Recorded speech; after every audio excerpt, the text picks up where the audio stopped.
It's the man, Roch Kubatko. How are you, Roch? How you doing? Doing well, doing well. Not as good as Adley Rutschman, #1 overall draft pick. And now he's actually on the field in uniform for the Orioles organization. Yes, I'm hesitant to hype the kid too much. But yes, he finally made his debut today. And wouldn't you know when he homered his third at-bat? Of course he did. The Gulf Coast League in Bradenton playing the Pirates. He lined to short. He flew to deep right field, and he homers in his third at-bat. Flew out again, ended up 1 for 4. But naturally, long awaited debut, and he does something dramatic like that.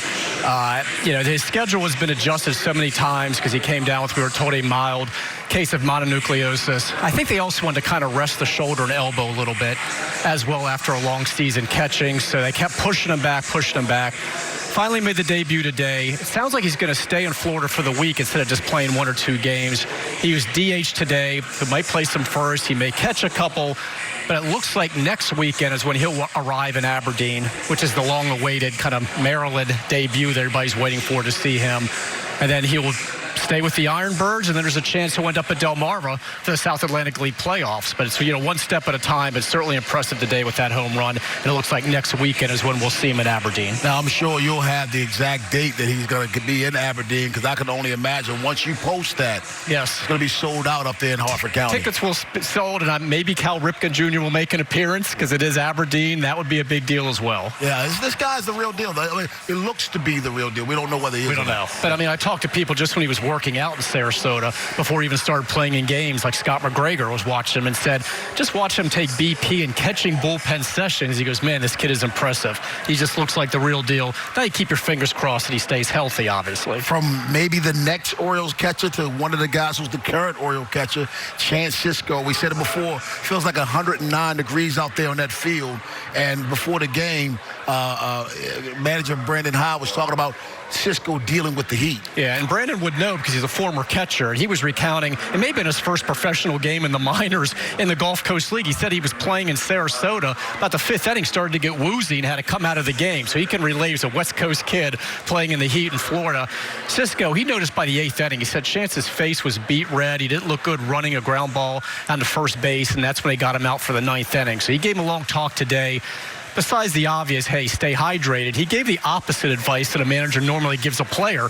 He told him, first of all, stay off the field till the game starts. And he goes, don't hustle on and off the field after each inning. He goes, I want you to walk. I don't want to see you running off the field. So it is the opposite. Don't hustle too much. Save your energy. And obviously, yes, again, hydrate. And he'll keep watching for signs of whether he's not feeling well and get him off the field. Look at him right there. He's just sitting there right now by manager's orders. This is the one position on the field you can't lighten your load. I mean, if you're playing first base, you can wear less, do whatever. That gear has to go on regardless of how hot it is outside. Right. Now, I think umpires have the chest protectors where they can run the cold water through them. I think there's some kind of a system. I would think by now baseball would have chest protectors. If they don't already, and if they don't, I'm coming up with the idea. It's mine.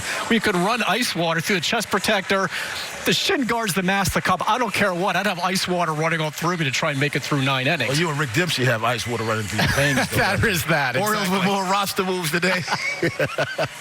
Some more roster moves today. Tanner Scott recalled from AAA Norfolk, and they option Austin Wynns, which means maybe both of our catchers are feeling better today, and we don't need a third catcher. Exactly that. Pedro Severino, celebrating his 26th birthday today, has been ill for about 3 or 4 days. So they went with the third catcher at Austin Wynns yesterday because Severino wasn't available. I asked him today how he was feeling. He said better. Obviously he is because they're down to 2 catchers again. So Tanner Scott was on the taxi squad. He's here now, so basically replacing Taylor Scott. No relation, not to get confused. And it's going to be another chance for Tanner. I mean, High talked about this. It's not about stuff, and it's the same with other relievers as well on this staff and other pitchers. They know the stuff is there. It's about command. It's about consistency and staying off of that shuttle. They know he's got the upper 90s fastball. He's got a nasty slider. He can get guys out. The stuff is there.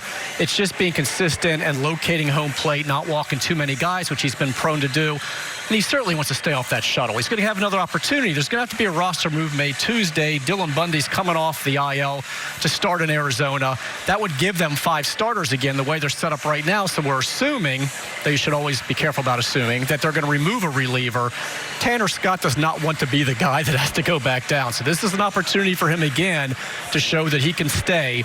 He's through 2 scoreless innings with 4 strikeouts, his last outing here before he got option.